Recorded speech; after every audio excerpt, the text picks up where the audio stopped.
Hi everyone, welcome to THT, and today we're going to talk about the 5K Orlando PPG tournament. So this is the biggest tournament that happened in the US, and it's the first non-European tournament I'm going to talk about here in this channel. So pretty exciting stuff. It's a tournament that gathered 141 players, and obviously with quite a bit at stake. So it's quite a competitive event that we can learn a lot from. So let's take a look as we go. So first, the metagame breakdown. As you can see, nothing truly surprising. It is fairly similar to what we've been accustomed in other big tournaments. Once again, we're seeing Vader being represented a lot more than what I thought. We see as many Vader as we see Iden, which I think is relatively surprising. But the rest of the meta is very much what we've been accustomed to, so not really a big thing to say about this. Out of the top 16, everything is relatively proportionate to what we've seen in the overall pool. The only major anomaly is the fact that Iden, which was the third most played deck, doesn't show up at all in the top 16, which is pretty surprising since we've seen a lot of very powerful Iden lists being shown around on the internet and also doing some good results as well. And Vader also overperforming quite a bit, being the fourth most played deck, ended up being the third most represented deck in the top 16. So I would say Vader slightly overperforming and Iden underperforming is the global feel that I have. And let's take a look at the different list of the top 16. So the first one is this very interesting Han red list. So this is a list that is trying to focus on the discard aspect. You can see he's playing 3 Fourth Throw, he's playing 3 Forced Surrender, 3 Spark of Rebellion, and even go as far as running 2 out of Aspect Body Rook, which he has no choice but to play 5 for them. So this is a very interesting deck because so far the Han red decks that we've seen are more or less kind of very aggressive version of Han, where it's all about kind of like putting your opponent up to speed and putting a lot of pressure on the opponent. And this list is, yes, it is relatively aggressive, but it is mostly, I would say, a hand disruption kind of list, which I'm sure did very well in this very control heavy meta, something that I think a lot of the Vader decks were control, the Iden decks were control as well. So I think that this was a meta that had a lot of control decks in it compared to maybe what we've seen, and maybe like those control decks, those kind of like unit-less control decks, which I think this deck probably does relatively well against. I've never played this deck, so I'm not really qualified to talk about it in details. There's a lot of choices that I found to be very questionable, like for example, only 2 copies of Surprise Strike, which as you probably know, I'm a massive fan of Surprise Strike. I would never play less than 2 Surprise Strike in anything that is aggro or mid-range. Only 2 copies of Han Solo, so when you go for the double ramp, basically he only has 2 7-drop in the entire deck. So the double ramp Han Solo is not really what this deck is looking for to do, as it seems. So definitely a very strange list, but probably does pretty well against control with this amount of hand disruption.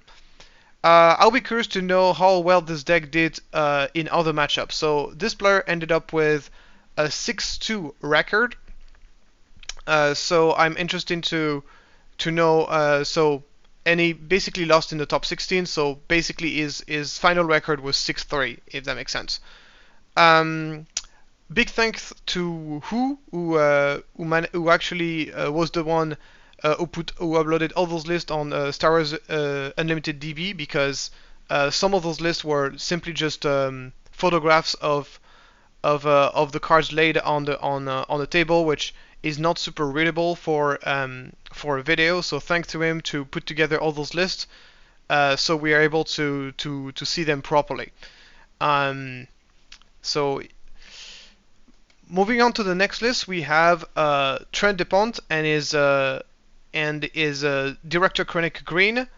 a relatively classic version, to be honest. I think a few very similar to the list that won the was it the Polish tournament? Yeah, the first Polish tournament with the Cargo Juggernaut that we're seeing again. This list only has 2 Vaders. I have no idea if this is a budget constraint, but this is obviously not something I would advise. Vader, specifically in blue, is very powerful. I think Vader in general is one of the best 7-drop in the game, but specifically in this deck, it is amazing. Being able to get up the Death Trooper to kill something that has 7 health, being able to pull a Sub-Block Guard, just incredible card in this deck. So I'm pretty sure this is a budget thing. But despite that, this player did quite well. He went 7-1 in the Swiss, and then lost in the top 16. So his final record was 7-2 with the deck. In the sideboard, some interesting thing as well. We saw some Relentless making an appearance, as well as Restock. So this player tried to prepare for the true control decks that were making an appearance, the unitless control decks. And definitely Relentless probably helped a lot in those kind of matchups. But as you can see, no Vigilance in the deck at all, which has started to become something almost like a standard now in almost all control decks. So people starting playing Out of Aspect Vigilance, but Trent decided to not go for that. Moving on to probably the deck of the tournament. This is the Vader True Control unitless deck. That is very similar to the Iden Dominatrix deck that I've featured in my channel. It is indeed a true control deck that is trying to control the game only using events and try to win the game by milling you out with Vigilance. Even though this deck is a little bit different, because obviously instead of playing Iden, it's playing Darth Vader. So I've obviously watched all the games of the top 16 on the Twitch. I even have to pay a subscription to be able to watch those games, so I would be able to provide you with a high-level analysis of those decks. So I could see this deck operate, and the major difference that I'm seeing compared to an Iden deck is that this deck is really capable of killing you just by attacking your base, which is a major difference with the Iden deck, which is really mostly here to control the game, heal.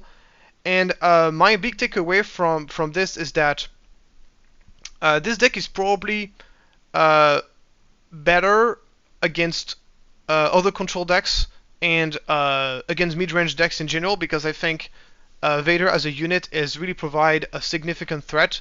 And the fact that you're able to play Super Laser Blast and then play Vader afterward, one of the big things that happens whenever you're playing Iden Red is that you are going to be playing Iden as a way to stabilize the game, but often you have to play the Super Laser Blast to kill your own Iden. It's something that happens relatively often. And if you don't want to do that, then you have to delay deployment of Idens before playing Super Laser Blast. So Vader is a bit better with this because it comes into play much later, which means that delaying the deployment of your Vader doesn't hurt you nearly as much, and you get a much stronger unit as a result of that. Also, Vader is very powerful in a mirror match. If you're going to play this deck versus an Iden Red, this deck will have a huge advantage because Vader can come out, take off the shield of Iden and kill her in one go, which is very powerful. And the healing of Iden in this kind of matchup doesn't really make that big of a difference. So I'm pretty sure that Vader Blue was a lot positioned very well if there were a lot of Idens out there. And maybe the reason why Iden did so poorly in this tournament is simply because Vader was kind of killing them out. So as you can see, this deck has the potential to kill people much faster. It's also playing Avenger as a 3-of in the main deck, which I find personally to be a little bit surprising. For me, Avenger is mostly a way to counter Relentless. But here, it's clearly a win condition, and the mill win condition is only an alternative win condition in certain cases. In a lot of cases, this deck simply wins by just attacking and killing you, which is very different from what the Iden deck has been trying to do. So another interesting thing about this is that he's playing 3 copies of I Am Your Father. I'll be interested to see how this performed. Being able to draw a bunch of cards can be useful in some situations, but having to play this card and having the unit that you actually wanted to kill survive sometimes can be a big problem. So yeah, the big problem with I Am Your Father is that obviously your opponent is always going to choose the option that is the worst for you. And in a control deck, that is not something that you can really afford to do in a lot of cases. So I'll be surprised. I'll be interested to know if this is going to be persisting in this deck, and if people are going to keep playing that. Another thing that surprised me a lot is only one copies of Emperor Palpatine. I think Emperor Palpatine is one of the strongest card in the deck when I was playing the Aiden control deck, and I really would never play less than 3 copies. I think the card is incredible. It's a great complement to Super Laser Blast. Super Laser Blast is very strong but kills your own units. Sometimes you need something that is not quite as drastic as Super Laser Blast, but something that's still capable of killing multiple units in Palpatine field that need extremely well. I'm happy to see that Lucian Charlson is being a standard in the deck. I believe this card is incredible in this deck, and I've seen a lot of people in the past not running the Charlson and instead running like other cards. I think Charlson is just an incredible card in the deck. Another interesting note is instead of playing a bunch of Sentinel units, you're seeing a lot of smaller units like Death Star Stormtrooper and Viper Probe Droid, which are most likely used as removal. As usual, we see the Entrench in play. This card is absolutely incredible, and I think this is. I don't think this deck would be possible if Entrench did not exist. This card is simply just what makes this deck a thing, in my opinion. We see also the 4th throw to take advantage of the Vader. That's one of the other advantages of being able to play Vader, is that you're able to play those force payoff cards. In the sideboard, we see some interesting things. The Devotion was particularly surprising since you play so few units. Maybe it is a way to like consistently win HP in the later stage of the game against aggro. Since the deck doesn't have access to a consistent healing, Devotion provide that. And also the Lightsaber. I'm curious to see in what matchup he wants to run this. Maybe in I'm really curious to know in what matchup he would want to run the lightsabers. Maybe once again against aggro, but the problem is that Vader comes so late in the game against aggro. I don't see. So basically, I've said all the good things I could possibly say about this deck. Here's now talk about the bad things. Basically, my big problem with this version of the deck is that I think Aiden Red already has a pretty bad matchup against aggro. It's far from unwinnable, but it has a pretty bad matchup against aggro. And Vader, and for Vader it must be even worse, because in aggro, whenever I'm playing Aiden versus aggro, what keeps me alive very often is the option of being able to deploy Aiden, and the option to attack with Aiden and get some HP and get some board presence in the mid portion of the game, which is the most dangerous portion of the game. It's before you're able to access the Super Laser Blast. And I have a hard time imagining how you can possibly win against aggro if you don't have access to Aiden, nor do you have access either to Bombing Run, which from my experience has also been an excellent card versus aggro as well. Not only that, not being able to heal continuously in the later stage of the game must be a tremendously big problem against Sabine, which can basically kill you. So this is the big question I probably wonder, is how well this deck is doing against aggro. I saw a few games. I saw, for example, a few games. Notably, there were a game in the quarterfinal. We get into more details later on about this. But yeah, this is probably, in my opinion, the biggest problem with this deck is how does it beat aggro? How can it possibly beat aggro? In the sideboard, there's a lot of anti-aggro card, but is that really enough? I wonder. So moving on to the next deck is a Palpatine blue deck, which has been the preferred version for a lot of people to run Palpatines, because it combines, especially since with the rise of population of Vigilance. So as you can see, it plays a lot of units. It's a much more classic version, but you still see the Entrench being played. I wonder how powerful Entrench is in this deck, since you're not capable of, since giving Entrench whenever you are playing no unit is really not that big of a deal, but in this case you do play quite a few units, so an Entrench can really backfire against you. With that being said, the deck has the possibility to take control of the unit to God Entrench using Palpatine's ability. So maybe this is the synergies that allowed it to actually be useful. The rest of the deck is pretty classic. I would say Lucian Charlton is a bit weird in this deck because it feels like it would be hard to make this Charlton consistently a 5/5 or 6/6 because there's a lot of non-blue card in this deck. But yeah, the rest of the deck is pretty classic. We're seeing some Relentless. Once again, we see a really Relentless making an appearance. The Restock as well for the Mirror Control and the Visions in the main deck. So this is basically Palpatine Blue and pretty close to a classic version for the deck and the kind of build we've been saying for Palpatines. Next we got our first Boba list. Randy Davis running a pretty classic Boba list. I think the only main originality is no Good to Me Dead in the main deck at all. However, we see some traders, 3 copies of traders, that is more than even myself would play. And I think it probably helped a lot in the mirror match.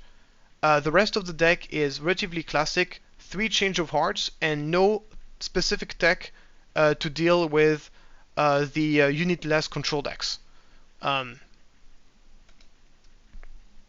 So the record of this, sorry, so the just to go back to, so yeah,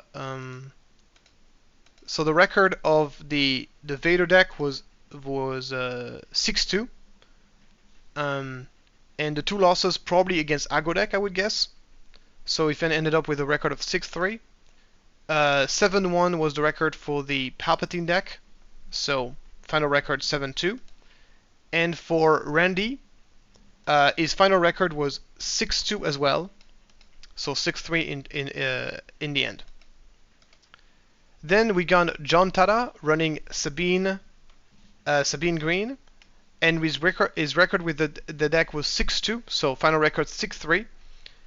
Pretty classic version of Sabine overall. A few interesting things, notably the R2D2 in the main deck. So basically, the way I've been seeing this is that more and more aggro players have been trying to implement cards that would stick on the board a little bit better, especially against cards like Overwhelming Barrage. And R2D2 is a relatively sticky card that is relatively difficult to remove and is very cheap.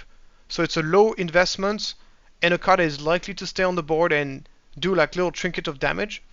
And obviously can be boosted with, always gives you like a sticky target for Fleet Lieutenant, Wing Leader, and a Metal Ceremony. So also can be boosted with Heroic Sacrifice, with Rebel Assault. So I think the deck looks pretty good. The only thing that I find a little bit regrettable is only 2 copies of Rebel Assault. I think this card is incredible. I would always play 3 of them personally. And also Guerrilla Attack Pod, only 2 copies of it. I also really love that card. Bright Hope in the main deck, very good against aggro. I personally prefer it in the sideboard, but also Bright Hope great synergy with R2. So that's also maybe why he decided to play it in the main deck. And the rest of the deck makes a lot of sense. Only 2 copies of Wolf in the sideboard for me is criminal. I really find Wolf to be one of the best anti-control card with aggro. But in this case, a lot of items were ended up not doing very well in tournament, so maybe that worked out pretty well for John here. And some U-Wing Reinforcement Plan B and so yeah, overall a pretty solid deck. A little bit surprised to not see more copies of Bright Hope in the sideboard. This card is incredible against aggro. But yeah, the rest of the deck is pretty classic, and the R2, I actually like this card a lot. I mean, it makes sense, and I wonder if how successful it has been for this deck. I don't think this is necessarily something you want to play on turn 1. I think it's something that you want to play like as a way to fill out your curve on turn 2, on turn 3, on turn 4. Then we got Michael DiConstanzo applying a Leia Red with Kestros City instead of the traditional Tarkin Town. This is a relatively standard Leia list with 2 copies of U-Wing Reinforcement. Unfortunately, we don't have the entire sideboard for this list. The deck seems pretty solid. I'm a little bit surprised to see Akbar Singh play without Tarkin Town. because it's literally just a very good synergy between the two, and without it, I'm afraid Akbar is not really that good. But other than this, the list makes a lot of sense. Baiting Tutu is making an appearance because of its synergy with Leia. Still play the Rebel Assault despite having the access to the Leia ability. Personally, I don't play Rebel Assault in Leia because it's a bit redundant with Leia, but I can see some scenario in which it could be good because you still do get +2 attack at the end of the day, and sometimes you can even combine it with Leia Leader, so you can to be able to attack with 3 units at once. Relatively rare, but sometimes it can be good to do that, to be able to do that. Rest of the list is relatively classic. It's nice to see at least one Leia is making an appearance here, a bit of diversity among aggressive decks. So I think his record was 6-2, so final record 6-3. So the next list is from Mike Gem, who is also known as Bobby Sapphire from the K2OD. They have their own YouTube channel as well, so they may have some pretty good content for competitive play. So you probably know them if you have been paying attention to the YouTube game on Star Wars Unlimited. And he's running a Boba Green deck with a few interesting originalities. So first, the 2 copies of Gamorrean Guards, which is probably attack against aggro.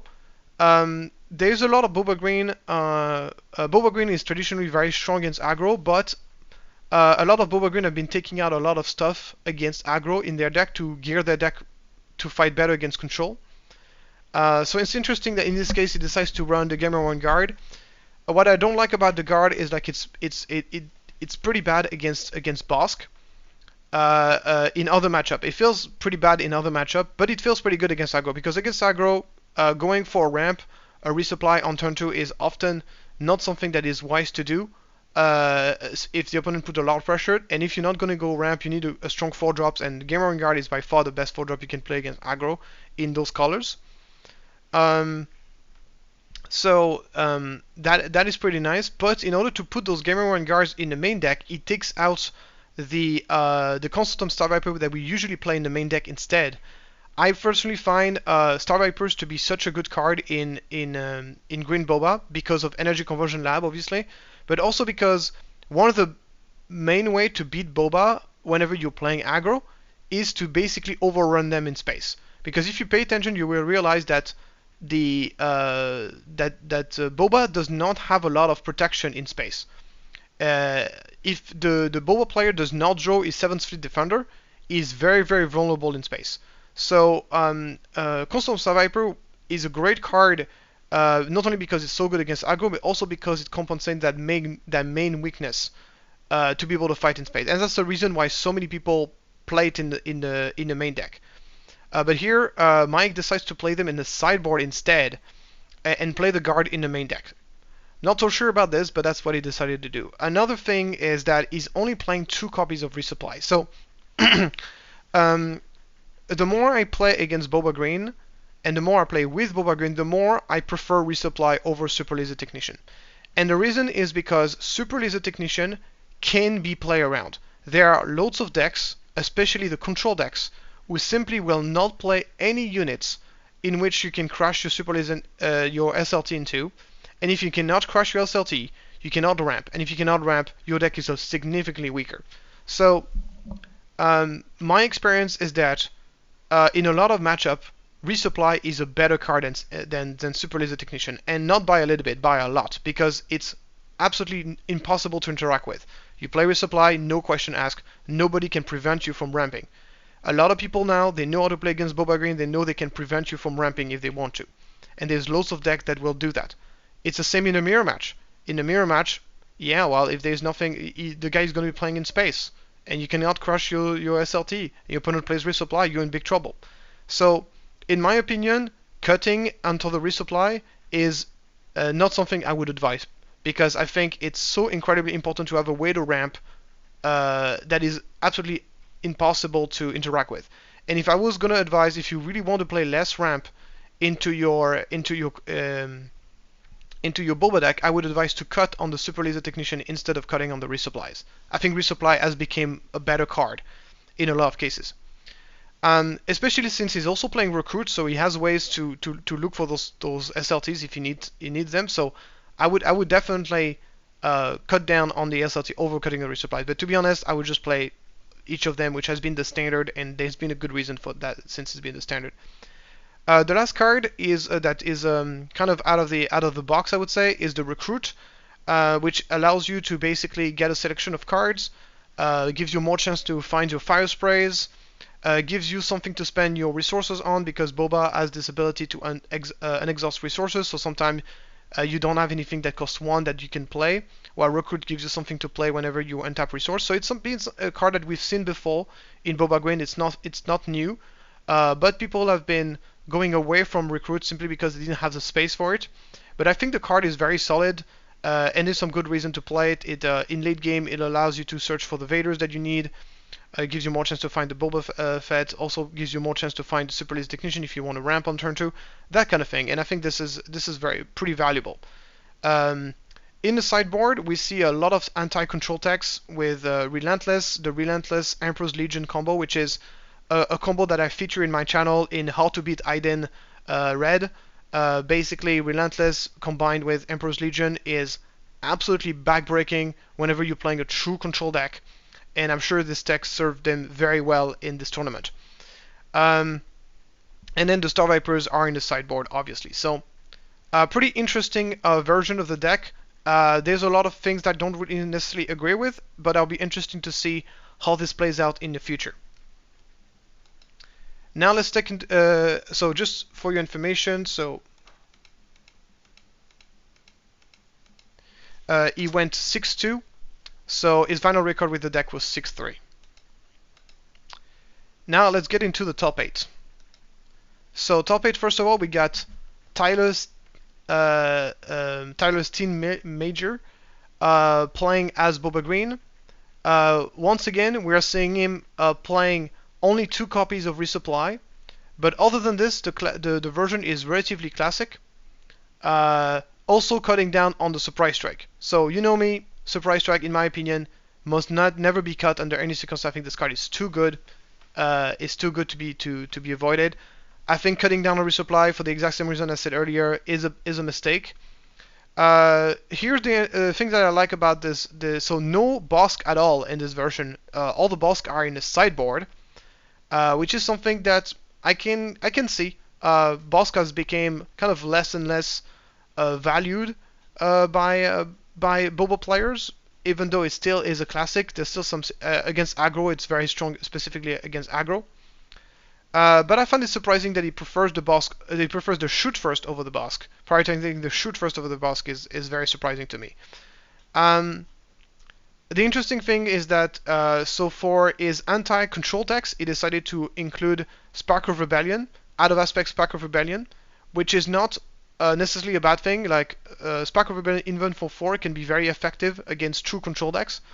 It would not be my first choice. I would, especially since he's playing Emperor's Legion as well, I would probably prioritize playing Relentless as an anti-real control deck, but Spark of Rebellion can also work. So since he made it to the top 8, his final record for the deck was 7-3.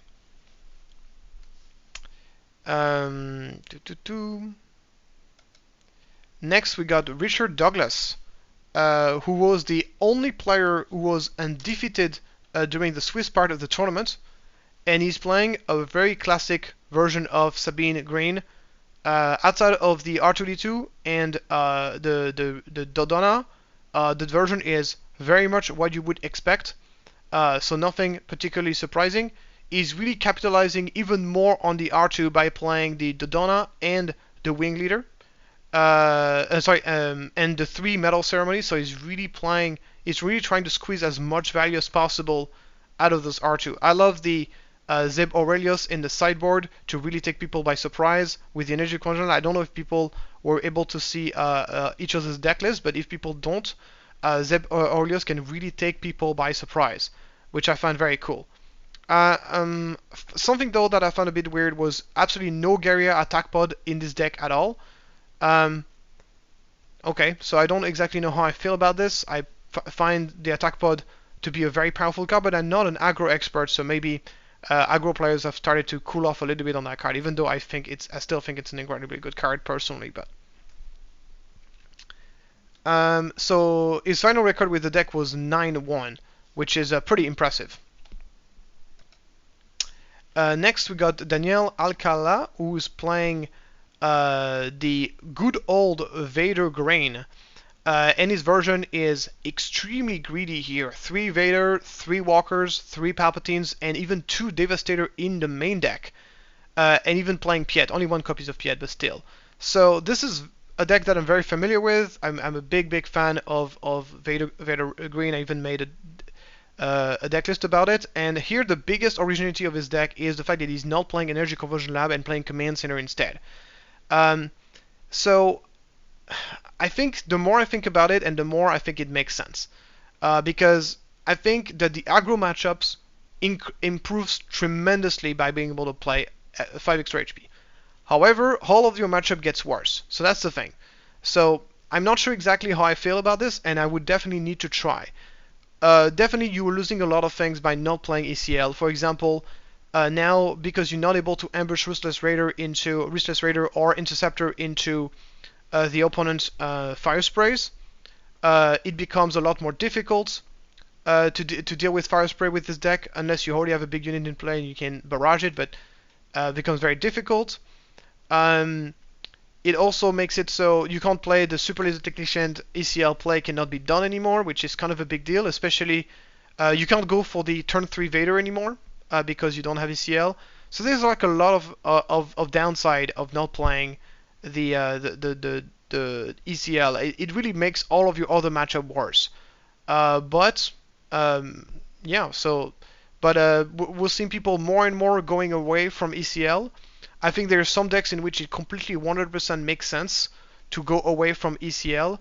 In this specific deck, I would need to test it myself to have the final answer to it, but it is definitely a trend that we've been seeing over and over again, people playing less and less ECL. So his final record with the deck, so 7-1 into Swiss, so his final record with the deck was 8-2, which is pretty impressive, especially with the amount of aggro players that were around.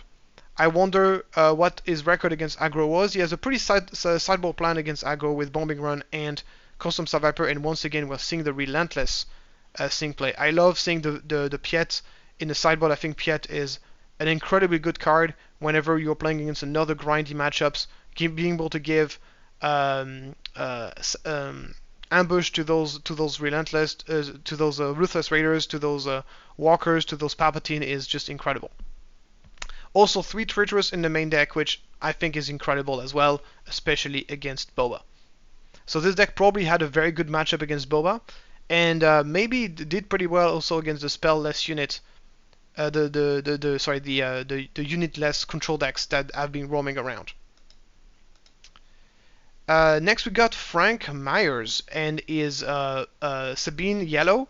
So as opposed to popular belief, Sabine Yellow is not something that is super original. Like people have been actually before the release of the game, Sabine Yellow was way more popular than Sabine Green for a very long time. It's only a couple of weeks before the release of the game that people started playing Sabine Green and realized that Sabine Green was maybe the better deck. So Sabine Yellow has been a very big standard, and this is for 2 reasons. The first reason is called Surprise Strike, and the second reason is Million Falcon. Those cards are incredibly powerful aggro cards, and but on the other hand, you do lose a lot. You lose ECL, which is an incredible base for aggro.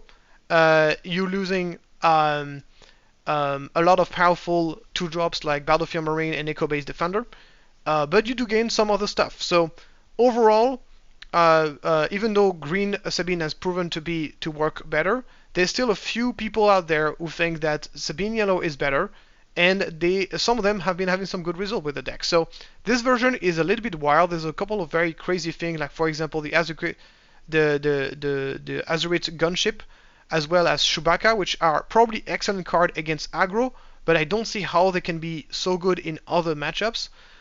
we see the Rogue Operative replacing the Fighter for Freedom, which I think is overall a good idea. I think higher of Rogue Operative than Fighter Freedom most of the time, especially if you do not play U-Wing Reinforcement. And the rest of the deck is pretty much what you would expect from a Sabine Yellow deck. So a pretty interesting deck and some pretty good result for the deck, since he went 6-2 into Swiss, so ended up with a 7-3 record. Going now into the top 4, and first we got Michael Carlock playing once again as Sabine Green, and this time he went even deeper into trying to capitalize on that R2D2, because we're seeing this time 3 Dodonas and 3 Metal Ceremonies. But the rest of the deck is what you would expect here, and I can understand that in this context. I can understand R2D2 being particularly powerful. Only 1 copies of Rebel Assault for me is criminal, but yeah, I gotta make choices to make space, and once again, we're seeing Garia Attack Pod being kind of like dismissed here as a way that maybe a card is simply just too easy to counter. But yeah, surprising to see Garia Attack Pod here being less played, and I'll be interested to see if this trends continue or if it's just like a one-time thing. Once again, Zebo Radios in the sideboard to take opponent by surprise, and U-Wing Reinforcement against Control. No copies of forgot the name of Wolf as well, which is also shocking to me. But yeah, a couple of some interesting choices here for this deck. I actually do like Dodonna a lot, especially in the mirror match, where it's not so easy to dedicate resource to kill units, and keeping Dodonnas alive for too long can be a very big problem. So I like Dodonna. It's just that it's always about what do you actually take out of the deck to make space for that card, and this is usually like the difficult decision you have to make. In second position, I was very happy to see Philip Ritchie getting into the top 4 with his Luke Green deck, which is fairly similar to the Luke Green that we've been featuring on that channel, on this channel.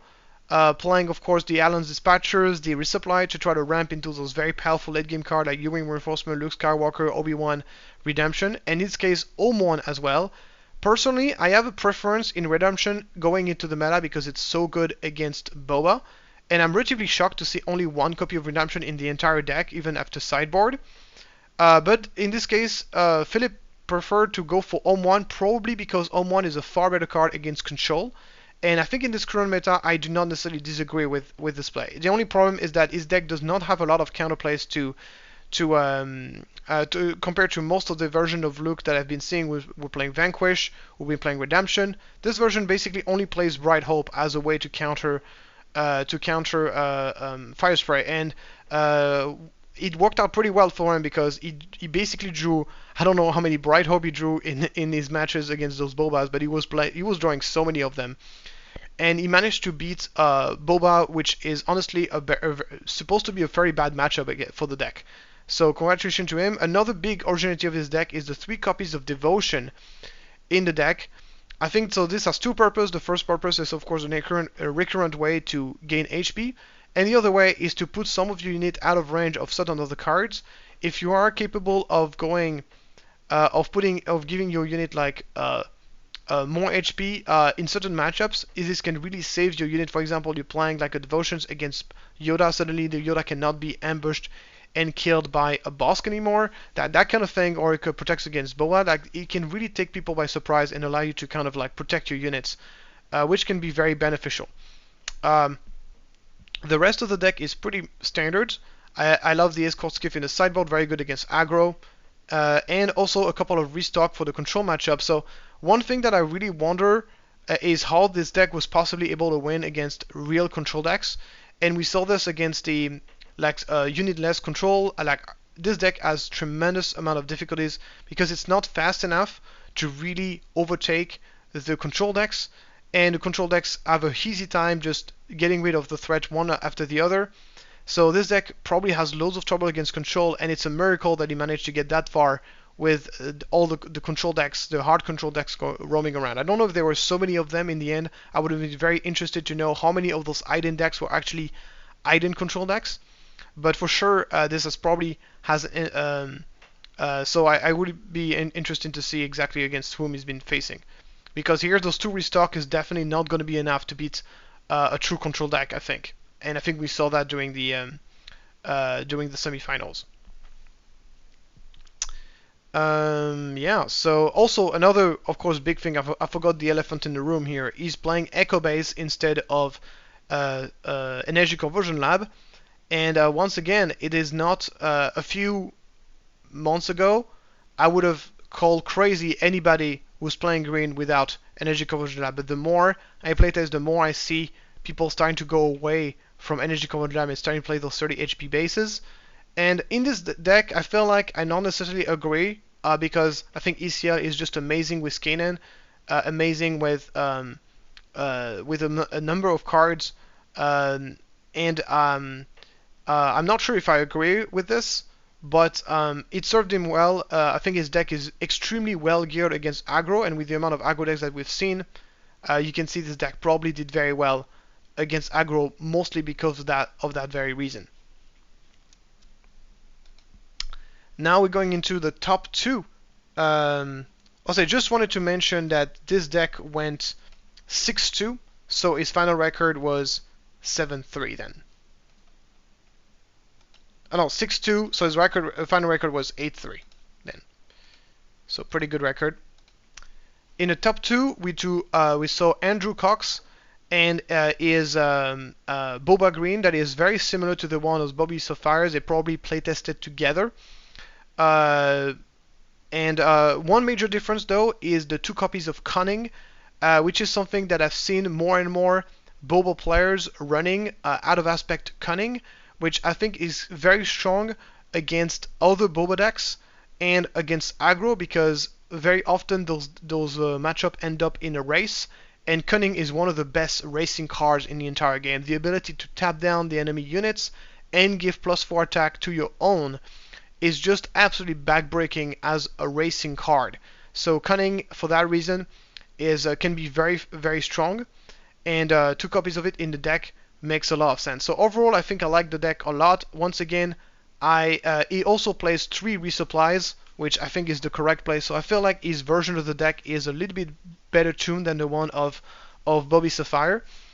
Basically, I think if I would replace probably the Gamer and Guards by some Consultum Sty Viper in the main deck, and it would pretty much be very close to what I would run in a Boba list. It would be pretty close to that. So yeah. Also, once again, we're seeing the Relentless and Emperor's Legions tech in the sideboard.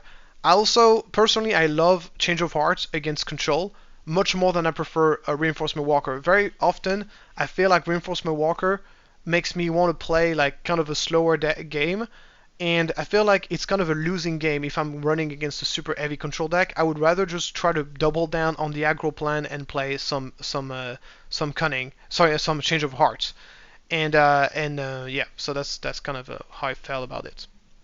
But yeah, very good list, obviously, and that's obviously that's obviously Boba Green, right? Still making some good results. And finally, the grand winner of the tournament, that was Guy Cohen and his Vader Blue. So I already talked about this deck earlier, so I'm going to talk about it a little bit more. The 2 lists are very similar. We're seeing the Force Lightning instead of the Force Throw. Couple of interesting things. A bit more tech against aggro, notably with the Bombing Run, but the 2 lists are fairly similar. I pretty think that those players playtest this together because the lists are extremely similar. So what I was saying about this deck earlier, so if I had to compare with Iden, the Iden Red is probably worse against aggro because of the lack of healing. But this deck has an advantage going into aggro compared to Iden, is like it has this option of killing you much faster than an Iden can do because of Vader. Does that make the matchup significantly better? I don't know. But does that compensate for the lack of healing? I don't know. Those are going to be interesting questions that we're going to be wanting to answer. to see how this deck performs in those matchup, and which one of the two leaders performs better in a meta that is filled with aggro players. So he went and ended up winning the entire tournament, but he did lose in the Swiss 2 games, and those 2 games were against aggro. So I think it is safe to say that it is his worst matchup. And this is what I've been observing as well from my Iden list. We saw the deck doing pretty well against Boba Green, but also something to understand is that there's a lot of players who've never played against that kind of deck, and they don't always know exactly how to play against it. So I actually think that once the Boba players kind of learn a little bit more how to play against those kind of super hard control decks, I feel like the matchup is going to even out a little bit, because right now everything is still very new. This deck is still very new, and I'm expecting things are going to be adjusting a little bit from this. So yeah. So we already talked about the list on the previous version, so I'm not going to spend too much time on it. And let's now talk about the learnings. What are we learning from those results? What are the new learnings that we have? The first learning I have is that true control is a thing. True control is definitely a thing. It's not just a funny deck. It's a deck that is going to be played. Is it going to be with Iden or is it going to be with Vader? I think we're going to find out. One of the huge advantage that Vader has over Iden, and I forgot to mention it earlier, is the fact that probably Vader can finish game much faster than Iden. And this also is good from a logistical standpoint, because the problem with Iden is like, if you're playing in a tournament and you're not able to finish the game and you end up with a lot of draws, this could be a problem. So maybe Vader doesn't have that problem as much. So that's also another thing to consider. But definitely, I think it's safe to say that whether it's going to be with Vader or Iden, this deck is definitely going to be part of the meta. And some people are going to love it, some people are going to hate it, but it's going to be here to stay, and you're going to have to find and you're going to have to have a plan against this deck, because it's going to be a thing. The second big takeaway from this tournament is that aggro is still there and deserves respect. It has definitely showed up in big numbers and overperformed. Aggro still has trouble winning tournaments, and we still haven't seen any aggro deck winning a major tournament. But in this time, they were very well represented in the top 16, as opposed to other tournaments where they always are heavily represented but then don't really produce any result. This time, aggro decks were doing very well. Is it because of some adjustments? My theory is that because I think that the two Vader blue deck that we saw were just the tip of the iceberg in terms of the amount of true control deck that were overall in the meta, and that obviously this proliferation of those super hard control decks definitely helped aggro, because aggro has great matchup against those super hard control decks. So yeah, that's going to be, I think, the big problem for those control decks. Can those control decks fix this aggro matchup? Third takeaway is that ECL is not as necessary as we initially thought. This is something that I already kind of knew, but we keep seeing commands in the list, people playing the 30 HP base, and we keep seeing those lists doing well. And I think this is something that is definitely something we were not expecting when this game first released. And the fourth takeaway is that people often forget, but Boba is still king. Boba is still the most played deck, and is the highest performing deck.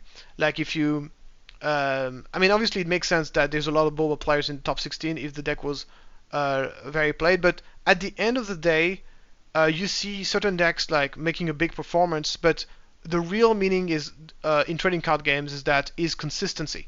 If a deck is able to consistently trust the top table, it's a very strong deck. People who are saying that Boba is not that strong, but Boba is not the best deck, or like it's just another strong deck and it only sees better result because it sees more play, I think those people are wrong. I think Boba is still very much the best deck in the game. And the reason why it's not winning everything is because people are very well prepared against it nowadays. The reason why those unit-less control decks are doing so well is because they have a good matchup against Boba. And I think overall Boba is still a very big threat, and still is the best deck in the game. And doesn't mean, once again, it's going to win everything. being the best deck is both a blessing and a curse. It's a blessing because you're the strongest deck in a vacuum, but it's also a curse because everybody's going to playtest against you, everybody's going to tech against you, and everybody's going to try to beat you. And that means that often you can have better result not playing the best deck, is kind of what I mean. A few interesting questions that those results also pose, things that I don't have a definite answer to, but things that will be interesting to think about for the upcoming tournaments and whenever you're going to be playtesting. So interesting things to playtest. The first one is Vader or Iden for true control. Which one of the two is better? I think both have some inconvenience and some advantages and inconvenience. I think the healing in Iden is incredibly important going into the aggro matchup, which is your weakest matchup, so that's a big argument in favor of Iden. The argument in favor of Vader is that it ends games faster, it is probably better against everything else except at aggro, and it has this disadvantage of giving you that alternative win condition of just smashing the opponent, and that makes for shorter games, which probably is more manageable for a real-life tournament setting. The second thing is the Iden counter performance. This was by far the biggest takeaway that I saw when I first looked at the difference between the overall tournament breakdown and the top 16, is that Iden was the third most played deck, and then on the top 16 it was absolutely nowhere to be seen. So is it like a so the interesting part is that even though Iden did not perform at all, we still saw some powerful classic kind of old school green blue list making a performance. We saw the Krennic green and we saw the Palpatine blue, and those two decks are kind of like more traditional control decks that we've seen, and those decks have been able to make it to the top 16. Are those decks in the decline and going to be replaced by true control decks, or or is it just like a single counter performance that is not significant? This is an interesting question that we're probably going to be wondering in the future, is which of the two style of control decks will ultimately prevail. Another one that is interesting to me was the R2 in aggro question mark. Are we going to see R2 becoming the standard in aggro decks? That's going to be an interesting one. And I would also add to this, is the Garia attack pod. Is Garia attack pod going to be replaced in aggro as well? Is that also going to be a thing? So that's two interesting questions for the aggro players out there.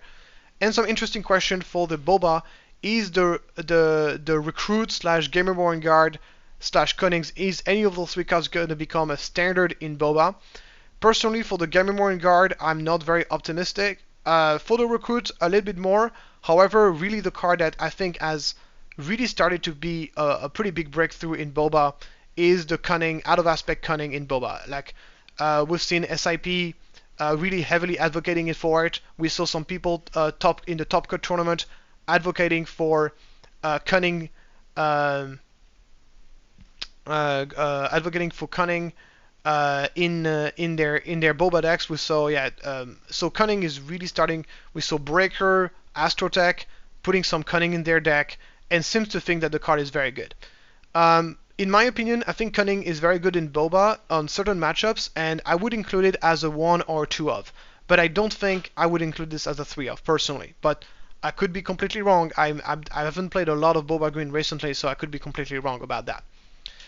Of course, I wanted to finish this video by a huge congratulations to all the players who made it to the top 16, and a congratulations to the winner, obviously, Mr. Guy Cohen, and also thanks for the organizer for setting up a tournament. It's nice to see big non-official tournament happening in real life, and I hope that we're going to keep seeing them until the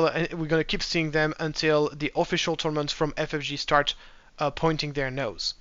With all that being said, thank you very much for following this video, and if you have any questions or any other thing that I've missed about this tournament breakdown, please let me know in the comments below. Thank you, and see you next time.